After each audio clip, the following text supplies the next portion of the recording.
Et rebonjour, c'est de nouveau Zachem sur le Festival International des Jeux de Cannes et je suis avec Raphaël de chez Arcane Asylum Publishing qui va nous présenter Humblewood.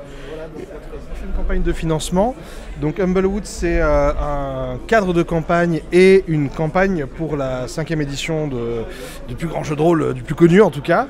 Donc on a ici en présentation sur le stand le contenu de la boîte d'Humblewood et de quelques articles et accessoires qui seront disponibles pendant la campagne de précommande. Puisqu'il s'agit d'une précommande participative, donc c'est à but de financer la partie impression, puisque le jeu lui est déjà existant, traduit, ce qui permet d'avoir une livraison rapide. Donc voilà, Vous avez l'habitude de faire de toute façon. Ouais, c'est ce qu'on commence vraiment. Ouais, voilà, c'est ça. On a eu des financements plus longs sur de la création pure, etc. Et maintenant, on est vraiment sur ce genre de précommande qui permettent de pouvoir d'amener le jeu en français, de nous aider à amener le jeu en France.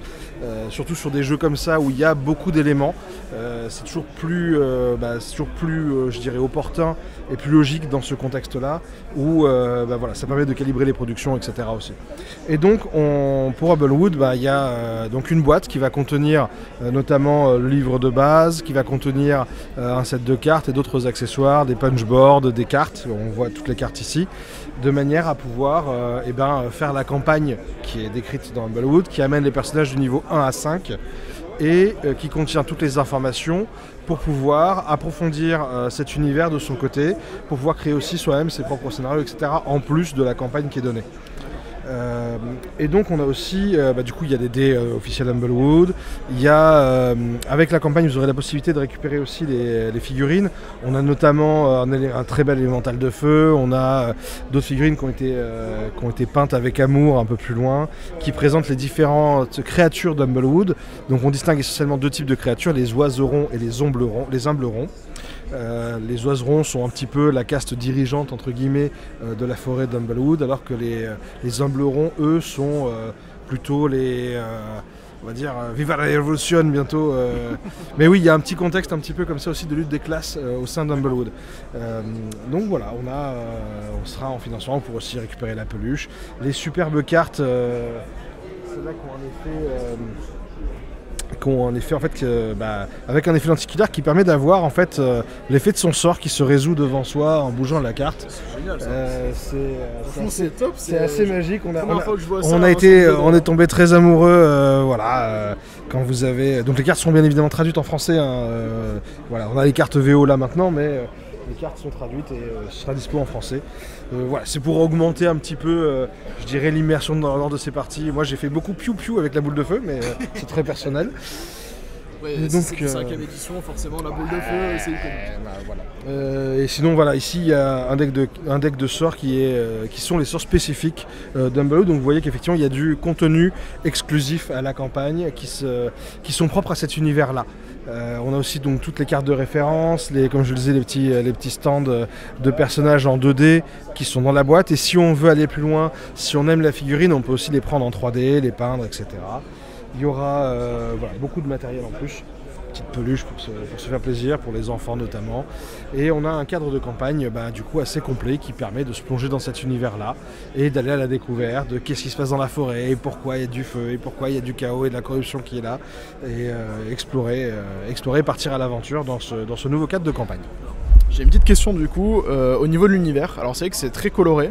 Ouais. Ça a un effet un petit peu enfantin aussi au niveau des dessins, c'est volontaire, c'est tout public ou ça va, parce que vous parlez un petit peu de corruption de forêt, est-ce qu'on est dans des thèmes plus adultes ou on reste enfantin? Ça reste tout public, c'est-à-dire qu'on va, je dirais en termes de corruption, ça peut s'apparenter à ce qu'on a pu trouver chez Ghibli notamment dans un style visuel un peu différent mais qui reste très tout public, qui permet, c'est de la 5e édition, après ça n'empêche pas de faire jouer des jeunes adolescents, etc.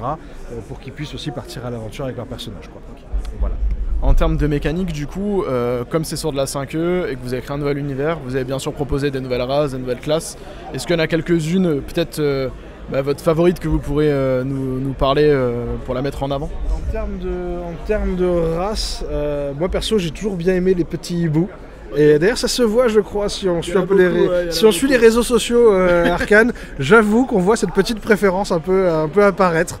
Donc voilà, moi j'aime beaucoup le petit hibou sorcier, parce que voilà, j'aime bien, il y a les petits sorts exclusifs en plus, ça permet de s'amuser. Et habituellement je joue pas de sorcier, donc voilà, c'est un petit kiff. C'est un petit kiff quoi. Donc voilà. Et effectivement, ouais, les espèces d'oiserons, etc. sont représentées et ont des petits twitch de règles en fait pour être justement adaptés en 5ème quoi. Et donc du coup ça sort quand sur Game on Tabletop? Eh ben, ça sort demain. Demain à 18h, si je dis pas de bêtises. Donc oui, demain, voilà, on le présente là et c'est pas pour de la blague, on est au Fige, pas que pour ça, mais aussi pour présenter le jeu et pour le lancement de la campagne Humblewood qui commence du coup le 24 février. Voilà. Donc si jamais ça vous a intéressé et que ça vous a convaincu, vous savez que dès demain, 18h, vous pouvez pledger sur Game on Tabletop. Pledger, donc bénéficier davantage, parce que généralement exactement. Sur les pledges, on essaie toujours de faire un effort sur les prix, etc. d'une manière ou d'une autre. Voilà, parce que c'est des prix précommande et c'est une manière aussi de remercier les gens qui nous aident. Est-ce qu'au niveau de la livraison, vous avez déjà des dates fixées ou une échéance à moyen long terme On a une échéance plutôt à moyen terme. Nous, on aimerait avant l'été, c'est ce qu'on va cibler. L'été 2023. Ouais, avant, voilà, c'est ça. Ça permettrait de livrer ça dans des délais corrects, assez rapides, de manière à pouvoir jouer, si on veut partir en grandes vacances, par exemple, avec sous le bras. Après, évidemment, c'est toujours, surtout en ce moment, je prends quand même des pincettes là-dessus parce que, et c'est vrai, le contexte est quand même vraiment difficile. Nous, c'est ce qu'on aimerait bien. Les bouquins sont traduits, donc là-dessus, on est déjà pas mal.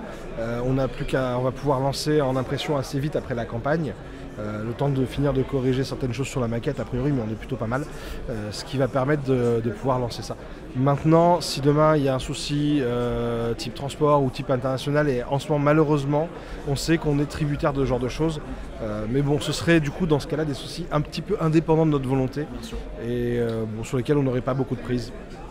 Sur les aspects où on a la prise, nous, on est plutôt bien pour avant l'été. Voilà. Merci en tout cas Raphaël pour cette présentation. Merci beaucoup.